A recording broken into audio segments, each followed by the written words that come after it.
मेरे साथ हैं सूरजगढ़ के विधायक सरवण कुमार जी। आपका राज समाचार में बहुत बहुत स्वागत है। आपकी जर्नी बहुत लंबी है पॉलिटिक्स की। आपका वैसे रुझान कैसे हुआ था पॉलिटिक्स में आने का?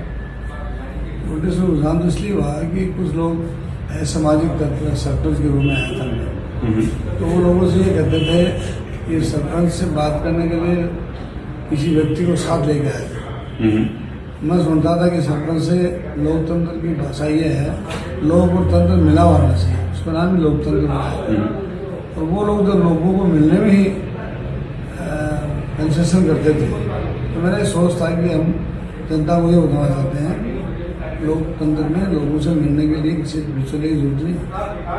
बिचौला खुद ही जो आने वाला है वो खुद मालिक है, वो वोट डालता है और उससे मिलकर के लोगों को काम करना चाहिए।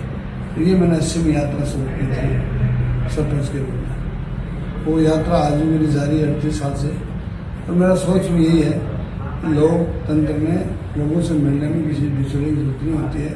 लोकतंत्र एक खरा और शुद्ध शब्द है और हमारे देश की लोकतंत्र को कायम करने के लिए सुभाष चंद्र बोस, भगत सिंह, लाला लाजपत राय, गुरु गोविंद सिंह, चंद्रशेखर आजाद, भगत सिंह जैसे लोगों ने, उनका सपना था कि देश आज़ाद होगा, गरीब को दरवाज़ा खुलेगा, गरीब की बात सुनने के लिए प्रत्येक आम आदमी स्वतंत्र होगा और स्वतंत्र बात करने में हक होगा। तो 70-72 साल के बाद भी आज भी लोगों में ये अवेयरनेस नहीं आई है कि लोकतंत्र में जागृति पैदा करें और सत्यता, ईमानदारी और निष्ठावान बन के काम करें। एक डिस्ट्रिक्ट के अंदर एक परिवार का वर्चस्व रहा। मैं मेरे एक परिवार में एमपी, क्या कहेंगे आप? परिवार में एमपी तो था, श्री राम जी का नाम लेना चाहेंगे आप। तो मंत्री भी रहा, जो भी रहा वो तो ठीक ही रहा, जो भी रहा, लेकिन उनके नीचे जो छोड़ के गए हैं उनमें कोई इस तरह की कोई क्वालिटी नहीं है जो वो किसी को डील कर सके और किसी को संतुष्ट कर सके। उन लोगों में तो ये भावना है कि हम जो लोग हैं उनसे बड़ा कोई नहीं है। राजनीतिक बड़ा तो लोकतंत्र में जनता है और जनता सर्वोपरि है। जनता जिसको भी बनाती है वो समझो कि वो दुनिया का नेता बनता है। जिसके अकाउंट वोट जाते हैं तो लोकतंत्र का सिपाही बनता है और जिसके गुंजा जाते हैं वो फेल हो जाता है। अब ये 2 बार जीत गया तो इसके दिमाग में आ गई कि जनता मेरे को चाहती है, पर पता समय होता है वो तो खास बात नहीं होती। लेकिन लोकतंत्र में आदमी को निखर बढ़ने के लिए और पवित्र बनने के लिए जनता से जरूर मिलकर रहना पड़ेगा। आपकी प्रेस रिलीज निकलती है कि मैंने ये काम कराए, उसके अगेंस्ट दूसरे दिन एक प्रेस रिलीज और निकलती है, ये सारे काम मेरे हैं। वो प्रेस रिलीज तो संतोष अलाल निकालती है, लेकिन मैं उनको एक बात कहता हूँ कि सूरजगढ़ में क्यों करती है काम? वो हालांकि ये अपना झुंझुनू भी है, खेतड़ी भी है, फतेहपुर भी है, नवलगढ़ भी है, उदयपुरवाटी भी है, ये 7 कॉन्स्टिट्यूंसी और है, उनमें भी काम करे। वो एक ही क्या उसके पीछे क्यों पड़ी हो? क्या उनका भी वर्चस्व एमएलए में ही है क्या? उनकी भावना एमएलए जैसी है क्या? तो उनको एमपी बनाया है तो एमपी का दायरा देख करके और 8 कॉन्स्टिट्यूंसी को विकास करवाएं। एक सूरजगढ़ के ऊपर उनका जोर क्यों है? ये तो खुद देखना चाहिए। और एक एमपी अगर कुआई करवाती फिरेगी तो एमपी का कोई काम नहीं है क्या? इसकी बड़ी कोई नहर लाने की बात करती है, नहर लाऊंगी, मैं बहुत बड़ा प्रोजेक्ट लेके आऊँगी, लेकिन प्रोजेक्ट नजर आ रहा है 4.5 साल 4 साल हो गई, 4.5 साल हो गई, न कोई का प्रोजेक्ट क्या दिखाई दे रहा है, न का कोई मुझे नहर का कोई पानी नजर आता है। ये जो पहले पानी पीने के लिए आ रहा है तो कांग्रेस राज में ही और अशोक जी गहलोत ने खेती वगैरह को पानी दिया था, वही नजर आ रहा है। नगर पालिका में तो चोटे बैठे हैं, क्या काम करेंगे? वो तो उनका तो अगर रिजल्ट देखेंगे ना तो बाद में मालूम होगा क्योंकि सरकार ने दबा रखा उनका, क्योंकि जांच भी करवाई थी मैंने, और वो सरकार ने उनके कागज सारे दबा रखे हैं। पर पीड़ा और पापी कभी दबता नहीं है।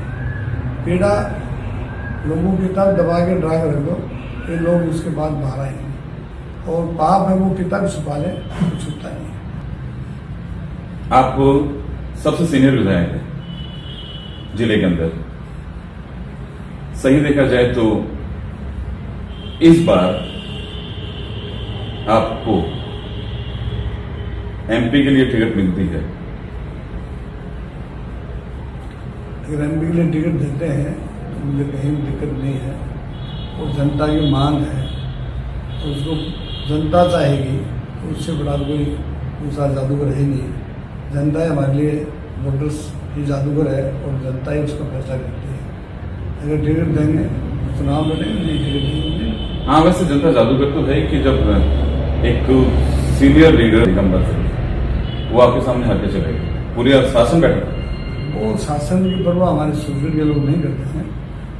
वो उस शासन से लड़ते हैं हमेशा ही, और शासन को प्यार करते हैं, और शासन हमारा अच्छा लगता था उनको, इसलिए मुझे दोबारा वोट दिलाया उन्होंने। और वो एक भावता में बह गए थे कि मुझे हराया, वरना हराने का कानून नहीं था।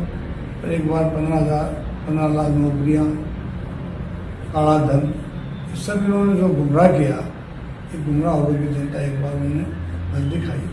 अब मोदी ने कहा काला धन लेके आऊँगा, काला धन तो नहीं लेके आया, पर काले सांड जरूर लेके आए, तो गाँव में तो वो लुटी करते हैं। ये काला धन था जो मालूम नहीं था, नहीं माना तो अनजानक।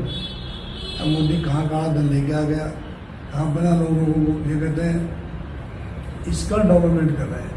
इसका डेवलपमेंट करने की जरूरत क्या है? इसका डेवलपमेंट तो गांव में ITI इंजीनियर लड़के घूम रहे हैं, वो 5-5 साल में इसका डेवलपमेंट क्या हुआ है उनका? तो अब 3 महीने के इसका डेवलपमेंट वालों को नौकरी दे देंगे, और 5 साल वालों को नौकरी नहीं दे पा रहे हैं, तो किसको गुमराह कर रहे हैं? इस कार्यकाल में अभी कितना काम हो चुका है किसका?